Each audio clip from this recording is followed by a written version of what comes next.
तो हाँ, आपने वीडियो के थंबनेल में एकदम सही देखा कि टाटा मोटर्स कंपनी की स्टॉक प्राइस अभी 1000 तक बिल्कुल भी नहीं रुकने वाली। And yes, we are talking about India one of the largest company of Indian automobile industry. बताना चाहूंगा ये इंडिया की second largest car manufacturing company बन चुकी है इंडिया के अंदर। एंड इसने ईवी मार्केट में 75% का मार्केट शेयर कैप्चर करके रखा है। And yes, we are talking about Tata Motors company. So वैसे में टाटा मोटर्स कंपनी के शेयर होल्डर्स के लिए कुछ पॉजिटिव न्यूज़ के बारे में आज के इस वीडियो में डिस्कशन करेंगे। आखिर क्यों इस कंपनी को बाय करना चाहिए। देखो, फंडामेंटल्स के ऊपर वही पुराना वीडियो नहीं बना रहा हूं, काफी कुछ नया सीखने को मिलेगा आज की इस वीडियो में।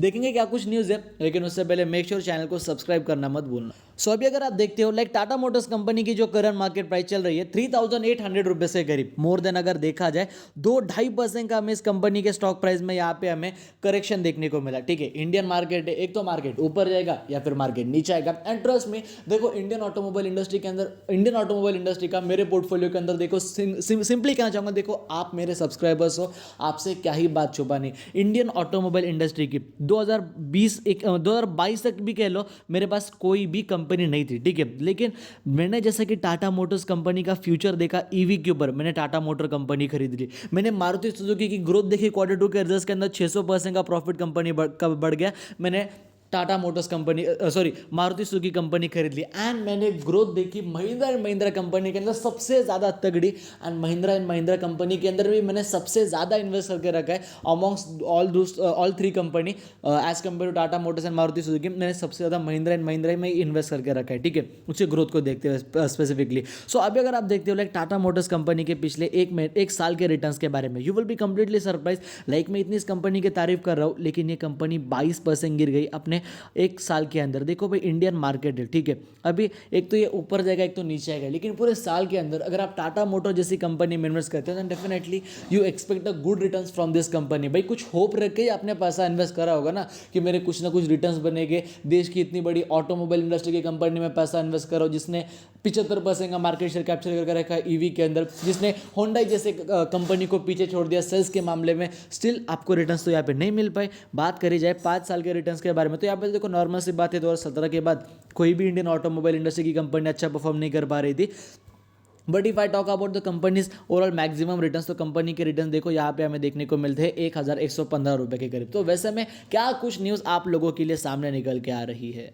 सो अभी अगर आप देखते हो तो अभी हम आ चुके हैं यहाँ पे हमारे बीएसई के ऑफिशियल वेबसाइट के ऊपर। मुंबई 1 जनवरी को हमें यह आर्टिकल आते हुए देखने को मिल गया था। सो ओवरऑल देखा जाए जो टाटा मोटर्स कंपनी, उसके जो टोटल डोमेस्टिक सेल्स है वो हमें 2022 दिसंबर मंथ की अगर बात करी जाए, लाइक अभी आज की डेट है, देखो 3 या 4 जैन आज की डेट है। सो अपने टाटा मोटर्स कंपनी का जो दिसंबर का जो ओवरऑल सेल्स था 2022 का, वो था देखो 72,900 यूनिट्स, यानी कि पकड़ लो 73,000 यूनिट्स कंपनी ने टोटल डोमेस्टिकली सेल्स करा 73,000 का दिसंबर 2022 में। लेकिन दिसंबर 2021 में जो कंपनी के सेल्स यानी कि as compare to previous year वो थे 66,000 यूनिट्स। तो ओवर देन 10% का हमें जंप देखने को मिला कंपनी के सेल्स में।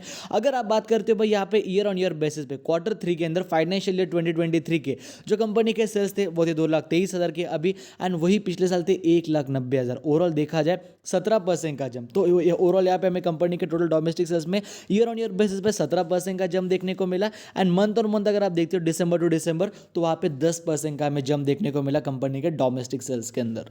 Now if you will talk about the commercial vehicle, ठीक है, सबसे पहले अगर बात कर जाए हेवी कमर्शियल व्हीकल की, उसमें 34% की जंप देखने को मिली हमें दिसंबर टू दिसंबर में। बात करते हो लाइट कमर्शियल व्हीकल की 11% का डाउनफॉल। बात करते हो पैसेंजर कैरियर की 95% का जंप। एसवी कार्गो की बात करते हो 9.5% का डाउनफॉल। टोटल कमर्शियल व्हीकल के डोमेस्टिक सेल्स की अगर बात करते हो 6.3% growth. And total commercial vehicle के अंदर यहाँ पे हमें थोड़ा फ्लैट ही देखने को मिला दिसंबर टू दिसंबर मंथ के अंदर। देखो, you can not expect a growth continuously, ठीक है, ऐसा नहीं कि दिसंबर महीने में कंपनी ने अच्छा परफॉर्म करा, जैन में भी अच्छा, फेब में भी अच्छा, अप्रैल में भी अच्छा, मार्च में भी अच्छा, सॉरी जनवरी फरवरी मार्च में भी, अप्रैल में भी, जून जुलाई। So you can not expect this कि भाई हर बार कंपनी अच्छा परफॉर्म करे। अप्स एंड डाउन जब तक कंपनी में आते नहीं तब तक मजे भी नहीं आते, ये भी बात याद रखना। थोड़ा अप जाएगा, फिर हल्का सा डाउन, फिर वापस अप, फिर हल्का सा डाउन। ये एक पैटर्न होता है राइट, किसी भी कंपनी के बिजनेस का चलने का। कंटिन्यूसली वो ऊपर तो नहीं जा सकता। Now if you will talk about the private vehicle, जो हम कार्स उनके रियल लाइफ में यूज़ करते हैं, अगर आप बात करते हो जो उनके पैसेंजर व्हीकल्स है डोमेस्टिकली, हमें उसके अंदर 13% की जंप देखने को मिली दिसंबर टू दिसंबर की अगर आप बात करते हो। And if you will talk about the year on year basis, like quarter 2020 मतलब ईयर ऑन ईयर बेसिस की अगर आप क्वार्टर 3 की बात करते हो, सीधा 32% का जंप है। अगर आप बात करते हो प्राइवेट व्हीकल्स के कंपनी के प्राइवेट व्हीकल IB, ठीक है, यानी कि फॉरेन एक्सपोर्ट्स का होगा शायद 123% का जंप इसमें देखने को मिला। एंड ईयर ऑन ईयर की बात करते हो सीधा 70% तक नंबर आ चुका है।